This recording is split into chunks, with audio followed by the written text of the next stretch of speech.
하나님 말씀 같이 볼까요? 하나님 말씀은 역대하 9장 13절부터 31절 말씀입니다. 제가 읽어드리겠습니다. 해마다 솔로몬에게 들어오는 금의 무게가 66달란트나 되었다. 저 개역 개정으로 되어 있네요. 제가 개역 개정으로 읽어드리겠습니다. 여러분이 혼란스러워 하실 것 같아서요.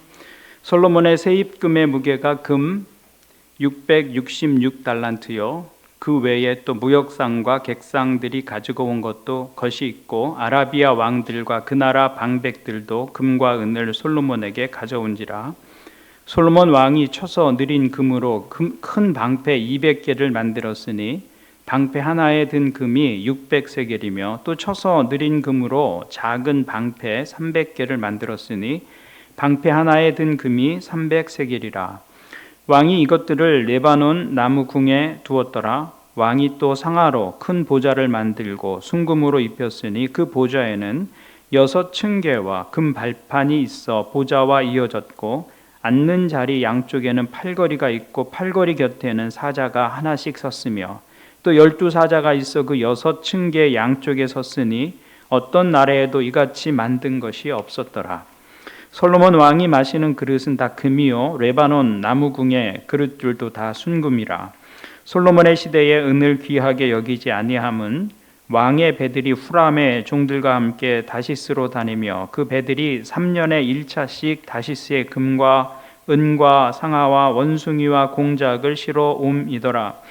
솔로몬 왕의 재산과 지혜가 천하의 모든 왕들보다 큰지라. 천하의 열왕이 하나님께서 솔로몬의 마음에 주신 지혜를 들으며 그의 얼굴을 보기 원하여 각기 예물을 가지고 왔으니 곧 은그릇과 금그릇과 의복과 갑옷과 향품과 말과 노새라. 해마다 정한 수가 있었더라. 솔로몬의 병거 매는 말의 외양간은 4천이요 마병은 12,000명이라. 병거 성에도 두고 예루살렘 왕에게도 두었으며 솔로몬이 유브라데 강에서부터 블레셋 땅과 애굽 지경까지의 모든 왕을 다스렸으며 왕이 예루살렘에서 은을 돌같이 흔하게 하고 백향목을 평지의 뽕나무같이 많게 하였더라. 솔로몬을 위하여 애굽과 각국에서 말들을 가져왔더라. 이 외에 솔로몬의 시종 행적은 선지자 나단의 글과 실로 사람 아이야의 예언과 선견자 이또의 묵시책 곧 이또가 느밧의 아들 여로보암에 대하여 쓴 책에 기록되어 있다. 솔로몬은 예루살렘에서 40해 동안 온 이스라엘을 다스렸다. 솔로몬은 죽어서 그의 아버지 다윗의 성에 묻혔다. 그의 아들 르호보암이 그 뒤를 이어서 왕이 되었다. 그 부분은 또 제가 세 번역을 읽었네요. 예, 혼란이 좀 있었어요. 오늘 말씀은 솔로몬의 말년에 관한 내용입니다. 요즘 우리가 역대기를 성경 묵상하고 있죠. 오늘 말씀은 솔로몬이 말년에 누린 부귀영화와 그의 죽음을 기록하고 있습니다. 역대기 기자는 솔로몬의 부귀영화를 금 이야기로 시작합니다. 요즘은 연봉으로 그 사람의 그 이야기를 함축하잖아요. 얼마 받아? 그런데 역대기는 솔로몬의 금 이야기로 그의 말년을 이야기합니다. 한 해에 들어오는 세입금이 금으로 666달란트였다. 666달란트는 한 달란트가 한 30kg 정도 됩니다. 그러니까 약 20톤에 해당하는 금을 매년 거두어 들였다는 것입니다. 주체할 수 없을 정도로 금을 거두어 들이는 것이죠. 그는 그 금으로 큰 방패 200개를 만들었습니다. 또 작은 방패를 300개를 만듭니다. 전쟁에 사용하는 방패를 금으로 만들 이유는 없습니다. 이것은 일종의 과시죠, 과시. 부를 과시하는 것입니다. 또 그는 금으로 왕의 보좌를 감쌌습니다. 궁전에서 사용하는 모든 기명, 식기들은 다 금으로 만들었습니다. 심지어 발을 올려놓는 발 받침대도 금으로 만들었다. 솔로몬은 그런 부귀를 매년 들어오는 금을 통해서 만들어내고 누리고 살고 있었다는 것이죠. 솔로몬의 이런 모습은 그가 처음 왕으로 세움을 받았을 때의 모습과는 전혀 다른 모습이었습니다. 솔로몬이 왕이 되었을 때 그는 하나님께 다른 것보다 지혜를 구했습니다. 하나님께서 그의 제사를 받으시고 내가 내게 무엇 주기를 바라느냐 물으시죠. 그때 솔로몬은 부귀를 구하지 않았어요. 영화를 구하지 않았습니다.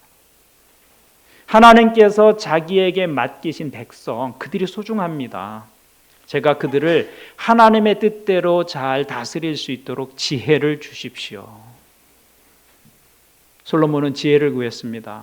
처음 왕이 되었을 때 솔로몬의 마음은 하나님 보시기에 합당했어요. 하나님이 기뻐하셨다고요. 그는 깨끗했고 순전했고 겸손했었습니다. 그런데 시간이 지나고 세월이 지났습니다. 그의 삶이 점점 부유해졌고 그의 이름이 알려지기 시작했고 사람들이 그 지혜에 탄복하면서 많은 선물을 가지고 그 지혜를 들으려고 찾아옵니다. 솔로몬의 마음이 그 처음 마음에서 점점 달라지기 시작했습니다. 그리고 오늘 말씀을 보면 말년의 솔로몬에게서는 그 처음의 모습을 전혀 찾아볼 수 없는 그런 모습으로 변한 것을 볼 수 있습니다. 그의 마음이 하나님께서 맡기신 백성들에게 있기보다는 금을 모으는 데 있었습니다. 그의 권력을 강화하고 그것을 과시하는데 그가 관심을 가지고 있다는 것을 알 수 있습니다. 오늘 역대기 기자는 이 솔로몬의 모습을 부정적으로 서술하고 있지는 않습니다. 그것이 역대기의 특징입니다. 역대기는 바벨론 포로로 끌려갔다가 돌아온 유다 백성들, 그 유다 지파의 후손들에게 이스라엘 민족의 자긍심을 심어주기 위해서 기록된 역사입니다. 바벨론에서 포로 생활을 마치고 본국으로 많은 사람들이 돌아왔습니다. 그런데 그들에게는 아무것도 없었습니다. 도시는 파괴되어 있었고 성전은 무너져 있었습니다. 황폐한 상황이었어요. 그런 상황에서 역대기 기자는 돌아온 사람들에게 이스라엘 민족이 어떤 민족이었는지, 과거에 우리가 어떤 존재였는지를 지금 보여주려고 하는 거예요. 과거 그 솔로몬의 시대의 화려함과 그 풍요로움은 이스라엘이 꼭 회복하고 싶은 모델이었던 것입니다. 그래서 역대기는 솔로몬 시대의 그 부귀와 영화를 하나님이 주신 번영과 축복이라는 시각에서 기록하고 있는 것이죠. 그런데 같은 역사를 기록하고 있는 열왕기가 있습니다. 열왕기에서는 그 시각이 다릅니다. 열왕기와 역대기는 모두 이스라엘의 역사를 기록하고 있죠. 같은 역사를 기록하고 있기 때문에 상당 부분 반복되고 비슷하고 중복되고 있습니다. 하지만 서로 분명하게 다른 점이 있어요. 먼저 열왕기서는 남북 왕조의 모든 왕들을 기록하고 있습니다. 그리고 비교적 사실에 근거한 기록입니다. 그래서 다윗의 잘못, 솔로몬의 잘못, 이스라엘 왕들의 잘못을, 그들의 실수를 숨기지 않고 기록합니다. 하지만 역대기는 열왕기와는 다르게 남왕국 유다의 역사만을 기록하고 있습니다.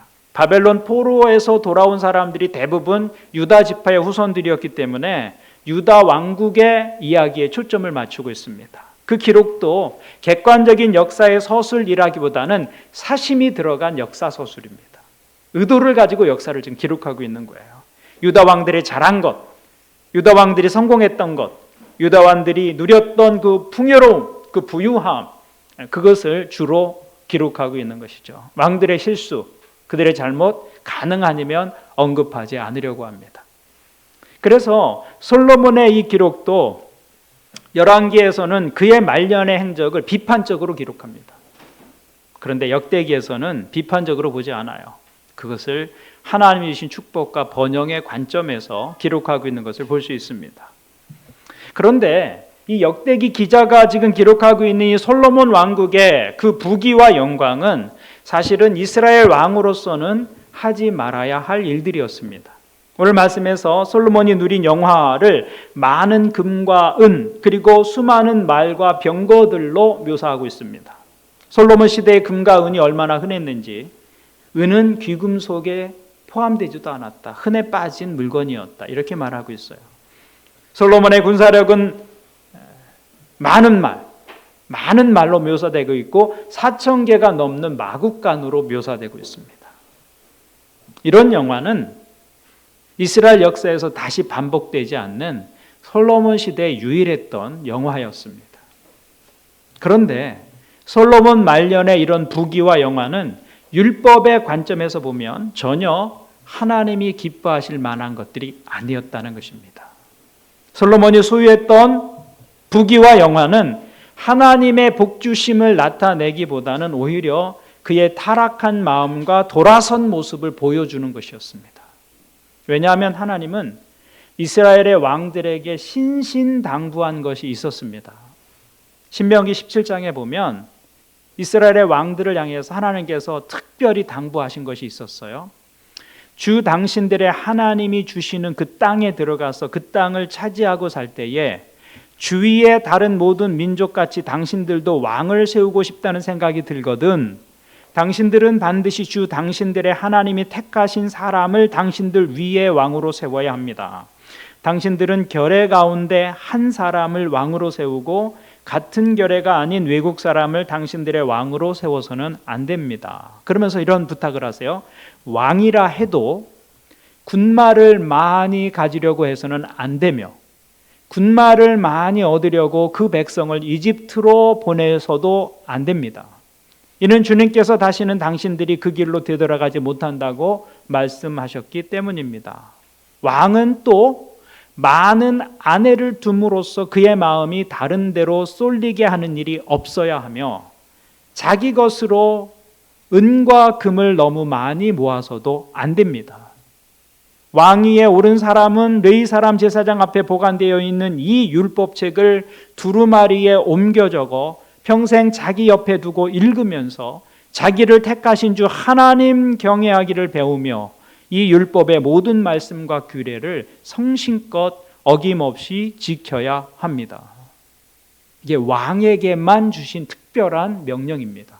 이스라엘의 왕들에게 주신 특별한 명령이에요. 당시에 인접한 나라들, 이집트나 메소포타미아의 왕에 대한 생각과는 전혀 다른 거예요. 당시에 그런 나라들은 왕은 신의 현현이었습니다. 신을 대리하는 이 땅에 살아있는 신이었단 말이죠. 그런데 성경은 왕을 그렇게 보지 않아요. 이스라엘만의 독특하고 특별한 왕에 대한 이해가 여기에 담겨 있는 것입니다. 이스라엘의 이 왕에 대한 규례를 보면 왕은 백성들과 동일하게 율법에 순종해야 했어요. 오히려 더 철저하게 그 율법을 따라 살아야 했다. 그것을 요구하고 있어요. 그러니까 이스라엘의 왕은 특별한 존재가 아니었습니다. 성경은 이스라엘의 왕을 다른 백성과 다른 존재로 보지 않습니다. 그래서 오늘 말씀에도 보면 이스라엘의 왕을 결의 가운데 한 사람이라고 부르고 있어요. 너희는 왕을 세울 때 결의 가운데 한 사람을 세워야 한다. 왕을 우리 중에 한 사람이라고 부르고 있는 거예요. 그래서 율법 앞에서 모든 사람은 평등하다라는 것이 성경의 기본적인 입장이라는 거예요. 이것은 당시의 정치적, 사회적 배경으로 보면 아주 특별한 것입니다. 지금으로부터 3,500년 전 일이에요. 3,500년 전, 여러분. 왕이나 백성이나 율법 앞에서 동일하다는 것. 그것은 당시로서는 혁명이죠, 혁명. 어떻게 왕이 결의 중에 한 사람이 될 수 있어요? 이것이 당시 다른 나라와는 다른 이스라엘의 왕정의 모습이었다는 거예요. 왕이 있었지만 다른 나라와 다른 왕정이었다는 것이죠. 그래서 이스라엘의 이러한 특별한 정치 체계를 우리 역사서를 공부할 때 반복해서 말한 것이에요. 신정 안에 있는 왕정이라고 표현했어요. 하나님의 다스림 아래에 있는 왕정이다, 이렇게 표현하고 있는 것이죠. 이스라엘의 왕정은 다른 민족의 정치 제도와는 다르게 하나님의 다스림 아래에 있는, 그 우산 아래에 있는 왕정 체제였다. 그래서 왕이 되는 사람에게 하나님이 특별하게 요구하시는 것이 있었다는 거예요. 그것이 신명기 17장 우리가 읽은 말씀의 내용인데, 첫 번째, 왕은 말을 많이 두어서는 안 된다. 좋은 말을 구하러 사람들을 이집트로 보내서는 안 된다, 이렇게 말씀하세요. 말은 군사력을 뜻하죠. 그래서 말을 많이 가지면 싸움에 유리할 수밖에 없습니다. 말을 많이 가지고 있다는 것은 군사력을 의지하고 있다는 것입니다. 하나는 그것을 원치 않으셨어요. 이스라엘의 군사력은 많은 말에 있는 것이 아니라 하나님의 손에 달렸고, 하나님이 자기 백성을 보호하시고 하나님의 말씀에 순종하며 살 때 그들의 안전을 하나님께서 지켜주신다. 그것이 하나님의 특별한 언약이었습니다. 그래서 많은 말을 가지지 말라. 또 말은 신분을 나타냅니다. 그래서 말을 타다 보면 더 좋은 말을 구하게 되고 더 호화롭게 꾸미게 됩니다. 그래서 더 좋은 말을 구하려고 이집트로 사람들을 보내는 것이죠. 외제 자동차를 구입해 오는 거예요. 왕의 마음이 여기에 있으면 끝이 없어요. 끝이 없어요. 어디서 멈추어야 할지를 모르게 되는 것이죠. 오늘날도 그런 모습이 우리에게 있습니다. 자동차나 집이나 여가 활동이나 하다 보면 더 좋은 것을 구하게 되고 더 화려한 것을 찾게 됩니다. 그래서 어떤 사람들에게는 그것이 우상이 됩니다. 그렇게 하지 말라는 거예요. 그렇게 하지 말라. 왕에게 말이 필요합니다. 말이 필요 없다는 말이 아닙니다. 말을 두지 말라는 말씀이 아니에요. 말이 있어야 합니다. 그런데 하나님은 많이 두지 말라. 더 좋은 말을 찾기 위해 이집트로 사람을 보내지 말라. 그것이 내 마음과 내 생각을 장악하지 않도록 멈추라는 거예요. 그 선을 넘어가지 말라는 것이죠. 왕이라도 말로 상징되는 군사력을 의지하거나 신분을 자랑하려고 그렇게 더 좋은 말, 많은 말을 소유하는 그런 삶을 멈추라고 말씀하고 있는 것이죠. 그것이 이스라엘 왕의 독특한 자리였다는 것입니다. 왕이라고 마음대로 할 수 없는 거예요. 두 번째는 아내를 많이 두지 말라고 하셨어요. 그것은 단지 가정생활에 관한 이야기가 아닙니다. 아내를 많이 두면 당연히 가정생활이 평안할 리가 없죠. 온갖 갈등이 그런 아내들의 관계 속에서 만들어질 수밖에 없을 것입니다. 그런데 그것보다 더 심각한 것은 당시에는 민족들 간에 결혼을 통해서 동맹 관계를 맺는 것이 일반적인 외교의 형태였습니다. 그래서 이집트의 딸을 이스라엘의 왕비로 맞이하는 거예요. 그게 중요한 외교적 전략이었던 것이죠. 결혼을 통해서 세력들이 동맹하고 연합하는 거예요. 그런데 문제는 다른 민족의 딸들이 결혼을 통해서 이스라엘에 들어오면서 그 나라에서 믿던 우상과 문화들을 함께 가지고 오는 것입니다. 그로 인해서 이스라엘의 신앙에 혼란이 오고 하나님에게서 이스라엘이 떠나는 그런 일들이 생겨나게 됩니다. 특별히 솔로몬 이후에 그런 일들이 급격하게 늘어나는 것을 보게 됩니다. 왕이 아무리 지혜롭고 믿음이 견고해도 이것을 당해낼 수가 없어요. 그래서 하나님은 이스라엘에게 왕들에게 특별히 아내를 많이 두지 말라 이렇게 요청하셨던 것이죠. 그리고 왕에게 그만 세 번째 명령은 개인이 소유하는 은금을 많이 모으지 마라. 나라는 부강할 수 있죠. 그러나 그것을 자기 손으로 내 것으로 삼으려고 한다면 안 된다 이렇게 말하고 있는 거예요. 왕의 마음이 은금에 있을 때 그 재물을 의지하게 되고 백성들을 착취하게 됩니다. 왕이 은금을 많이 쌓아두려고 하면 백성들의 삶은 그만큼 힘들어질 수밖에 없는 것이죠. 그래서 왕은 자기가 소유하려고 많은 은금을 모아서는 안 된다고 말씀하시는 것입니다. 하나님이 이 세 가지 말을 많이 두지 말고 아내를 많이 취하지 말고 은금을 많이 모으지 말라 이렇게 이스라엘 왕들에게 요구하셨어요. 그 요구는 단지 그런 삶의 형식을 가지고 살라 그 말이 아니라 왕이 어떤 존재인지를 분명히 말씀해 주신 거예요. 하나님의 다스림 아래서 맡겨진 백성들을 하나님의 뜻대로 인도하고 다스리고 필요한 것들을 공급해 주기 위한 하나님의 대리자로 왕의 삶을 요구하고 있는 것이죠. 그래서 하나님의 뜻대로 이스라엘을 통치하기 위해서는 이런 것을 기본적으로 지켜내야만 했다는 것입니다. 그리고 18절을 보면 신명기 10장 18절을 보면 이스라엘의 왕들은 이 계명을 항상 자기 곁에 두고 기억하고 지켜야 했습니다. 18절 19절을 보면 이렇게 기록되어 있어요. 왕위에 오른 사람은 레위 사람 제사장 앞에 보관되어 있는 이 율법책을 두루마리에 옮겨 적어 평생 자기 옆에 두고 읽으면서 자기를 택하신 주 하나님 경외하기를 배우며 이 율법의 모든 말씀과 규례를 성심껏 어김없이 지켜야 합니다. 그러니까 이스라엘의 왕이 이제 왕위에 오르면 즉시 해야 할 일이 뭐냐면 제사장 앞에 보관되어 있는 이 율법책, 이 두루마리를 옮겨 적는 것입니다. 누굴 시켜서 옮겨 적는 게 아니고요. 여기 말씀의 원래의 뜻은 직접 옮겨 적는 것입니다. 왕이 직접 옮겨 적으라는 거예요. 율법을 왕이 스스로 자기 손으로 직접 옮겨 적으라고 말합니다. 그래서 이스라엘의 왕이 되면 먼저 하나님의 율법을 스스로 옮겨 적어야 했어요. 그리고 그 두루마리를 평생 자기 옆에 두고 읽고 그 가운데 기록한 대로 성실껏 행해야 했다는 것이죠. 그래서 왕은 하나님의 율법을 왕의 전 생애를 통해서 동반자로 삼아야 했다는 거예요. 항상 곁에 두어야 했다는 것입니다. 여러분은 항상 곁에 무엇을 두고 계세요? 휴대폰을 두고 계시잖아요. 어디 갈 때 휴대폰부터 챙기잖아요. 휴대폰을 놓고는 떠날 수가 없어요. 우리는 휴대폰과 함께 못 박혔어요. 그래서 휴대폰을 떠나서는 살 수가 없어요. 가장 먼저 챙기는 것이 그거잖아요. 그런데 이스라엘의 왕은 하나님의 말씀을 평생 그렇게 두고 살아야 했다는 거예요. 평생. 우리가 어디 갈 때 핸드폰 챙기듯 항상 그것을 챙겨야 하는 것이죠. 어디를 가든지 들고 다니고 항상 곁에 두고서 그 안에서 지혜를 얻고 그 안에서 길을 찾고 그 안에서 하나님의 뜻을 발견하고 그 뜻대로 이스라엘을 인도하고 가이드하는 것이죠.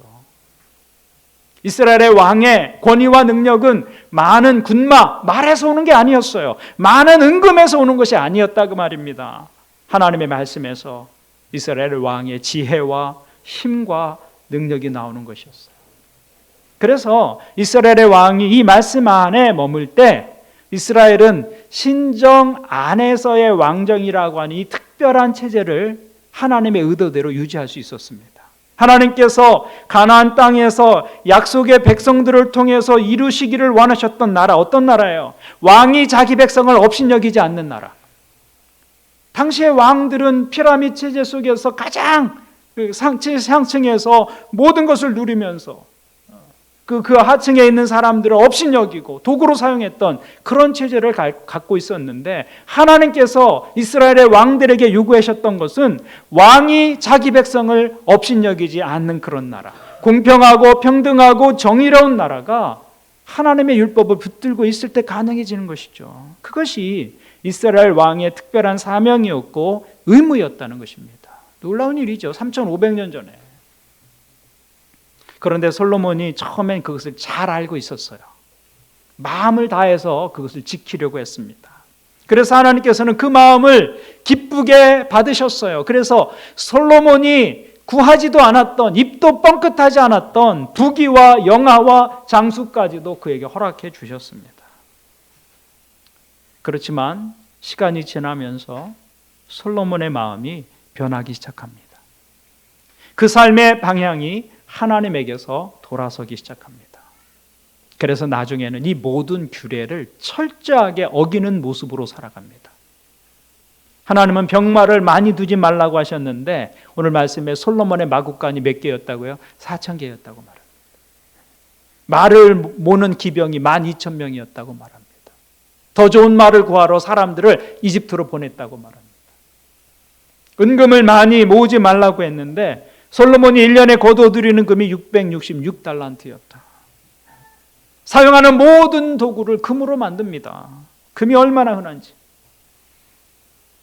또 열왕기상 11장을 보면 솔로몬에게는 후궁이 700명 있었고 첩이 300명이나 있었습니다. 열왕기상 11장을 보면요, 솔로몬이 특별히 외국 여자를 좋아했다 이렇게 기록하고 있어요. 참 세밀하게 기록해 놨더라고요.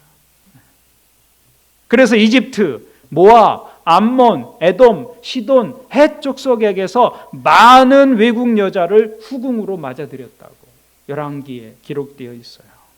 그리고 그들이 가져온 이방 신들을 섬기면서 이스라엘은 심각한 우상 숭배에 빠지게 됩니다. 그런 영적 타락이 도덕적 타락, 성적 타락으로 이어지게 됩니다. 그래서 열왕기상 11장은 솔로몬의 말년의 모습을 이렇게 요약합니다. 이와 같이 솔로몬의 마음이 주 이스라엘의 하나님을 떠났으므로 주님께서 솔로몬에게 진노하셨다.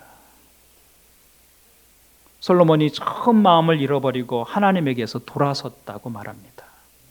처음에는 하나님의 마음에 쏙 들었어요. 그래서 구하지도 않았던 것을 하나님이 덤으로 주시는 그런 사람이었는데 이제는 주님께서 솔로몬을 향해서 진노하셨다. 이렇게 말씀하고 계세요. 그러므로 우리가 신앙에 있어서 경계해야 할 것은 바로 이 처음 마음을 잃어버리는 것입니다. 처음 마음을 잃어버리는 것. 주님께서 사랑하시던 그 에베소 교회, 그 에베소 교회를 향해서 책망하신 이유가 에베소 교회가 처음 사랑을 잃어버렸다고 말씀합니다. 신앙생활에서 경계해야 할 것은 그 처음 마음, 처음 사랑을 잃어버리지 않도록 하는 것입니다. 저는 우리가 코로나19 상황을 지나면서 하나님을 향해 가지고 있었던 우리의 처음 마음, 우리의 처음 사랑을 잃어버릴까 염려가 됩니다.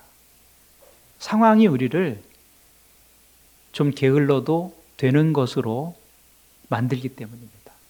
괜찮아요. 코로나니까. 그렇게 생각하고 있어요. 이 상황이 우리를 영적으로 게으르게 만들 수 있습니다. 처음 마음, 처음 사랑을 잃어버리면 신앙생활은 참 피곤한 것이 되고 맙니다. 주일에 이렇게 예배하는 것이 사람들의 눈총 받아가면서 교회 나오고 이렇게 예배하는 것이 어느 순간에 피곤한 일이 돼요. 피곤한 일이 되죠. 말씀을 따라 살려고 하는 그 노력은 어느 순간에 공허한 헛수고가 아닌가 이런 생각이 들 때가 있습니다. 처음 마음을 잃어버릴 때 나타나는 모습입니다. 그래서 처음 마음을 잃지 않는 것이 중요하죠. 주님과의 그 첫사랑이 남아있으면 신앙생활이 힘들지 않습니다. 여러분 사랑했을 때를 생각해 보세요. 사랑할 때는 피곤하지 않아요. 피곤하신가요? 사랑하는데 피곤해. 사랑할 때는 안 피곤해요. 안 피곤해요. 돈을 써도 아깝지가 않아요. 아깝지가 않아요. 사랑하는 사람이 기뻐할 수만 있다면 무엇이든 다 할 수 있을 것 같아요. 심해 진하게 수고했음에도 불구하고 오히려 기쁨이 있어요. 기쁨이. 그것이 사랑할 때의 모습입니다. 신앙생활의 원리도 마찬가지입니다. 우리 안에 하나님에 대한 그 처음 사랑이 있으면 기쁘게 섬기고 기쁘게 헌신할 수 있고 기쁘게 희생할 수 있습니다. 그런데 그 사랑이 사라지면 신앙생활은 지치고 힘들고 기쁨이 없는 일이 되어버리고 맙니다.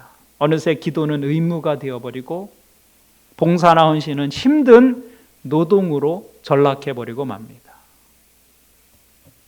그러므로 처음의 마음, 처음의 사랑, 처음의 약속이 변하지 않도록 하는 것, 그것이 중요하죠. 하나님과의 관계도 그렇고 사랑과의 관계도 그런 거예요. 변심은 누구에게나 일어날 수 있습니다. 솔로몬이 변했다면 우리도 변할 수 있는 거예요. 그러므로 하나님 앞에서 그 처음 마음을 잊지 않는 저와 여러분 되시기를 바랍니다. 처음 모습 그대로 주님을 사랑하고 섬길 수 있는 여러분의 믿음이 되기를 주님의 이름으로 부탁을 드립니다. 어떻게 처음 마음을 회복하며 처음 모습으로 살아갈 수 있을까요? 주님께서 처음 사랑을 잃어버린 에베소 교인들에게 주신 교훈이 우리에게 도움이 될 것입니다. 요한계시록 2장 5절을 보면 주님은 처음 사랑을 잃어버린 에베소 교회에게 이런 처방을 내리셨어요. 그러므로 내가 어디에서 떨어졌는지를 생각해내서 회개하고 처음에 하던 일을 하여라. 이 말씀의 정확한 의미는 내가 어디로부터 떨어졌는지를 기억하고 그 떨어진 자리, 내가 어디에 있었는지를 기억하고 되돌아가서 처음에 했던 것처럼 하라, 이런 요구입니다. 그 자리로 돌아가서 처음에 했던 것처럼 해라. 처음 사랑, 처음 마음을 회복하기 위해서 우리가 먼저 해야 될 일은 기억하는 거예요. 기억하는 거. 그 처음 자리를 기억하라는 것이죠.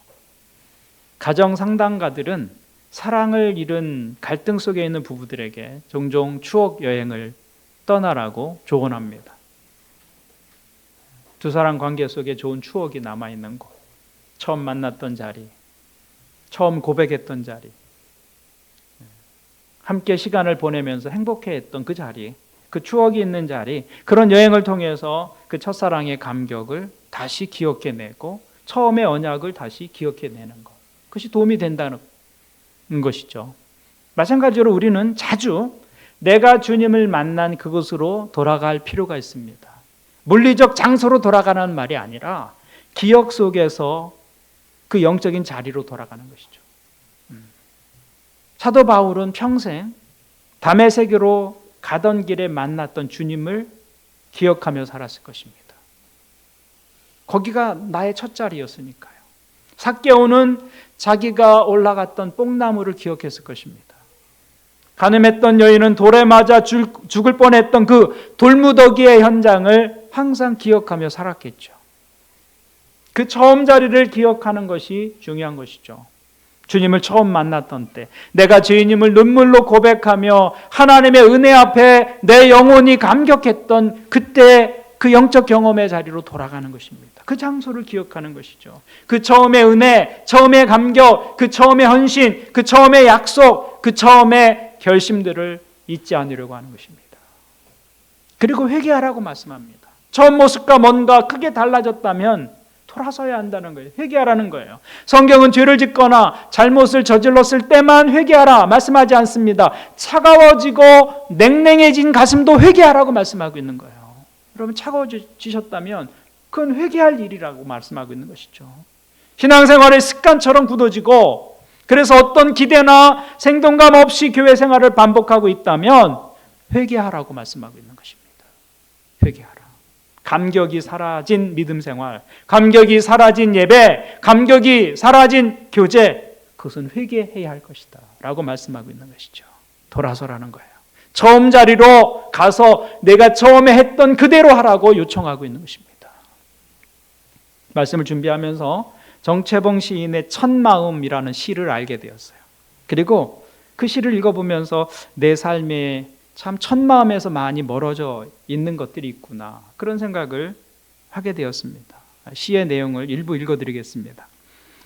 1월 1일 아침에 찬물로 세수하면서 먹은 첫 마음으로 1년을 산다면, 학교에 입학하여 새 책을 앞에 놓고 하루 일과표를 짜던 영롱한 첫 마음으로 공부를 한다면, 사랑하는 이 사이가 처음 눈을 맞던 날의 떨림으로 내내 계속된다면, 첫 출근하는 날 신발끈을 매면서 먹은 마음으로 직장 일을 한다면, 아팠다가 병이 나은 날의 상쾌한 공기 속에 감사한 마음으로 몸을 돌본다면, 개업날의 첫 마음으로 손님을 언제고 돈이 적으나 밤이 늦으나 기쁨으로 맞는다면, 세례 성사를 받던 날의 빈 마음으로 눈물 글썽이며 교회를 다닌다면, 여행을 떠나던 날 차표를 끊던 가슴 뛰미 식지 않는다면, 그때 그 첫 마음들을 계속 이야기하고 있더라고요.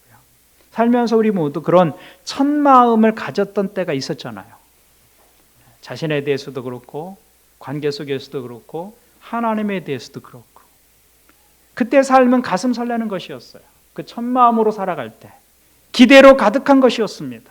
그런데 그 첫 마음을 잃으면 삶은 의미 없는 반복이 되고 맙니다. 감격은 사라지고 권태와 짜증에 사로잡힐 수밖에 없습니다. 그러나 그 첫 마음으로 돌아갈 수 있다면 그날이 언제든 새날입니다. 우리에게 그 첫 마음으로 돌아갈 수 있다면 언제나 새날이고 언제나 새 마음인 것이죠. 오늘 여러분의 마음을 점검해 보시기를 바랍니다. 누구든 그 마음이 변할 수 있어요. 전심으로 하나님을 향했던 솔로몬의 마음도 흐려지고 변화하고 돌아섰습니다. 변심은 누구에게나 일어날 수 있는 일입니다. 주님이 원하시는 믿음은 처음 마음이 살아있는 믿음입니다.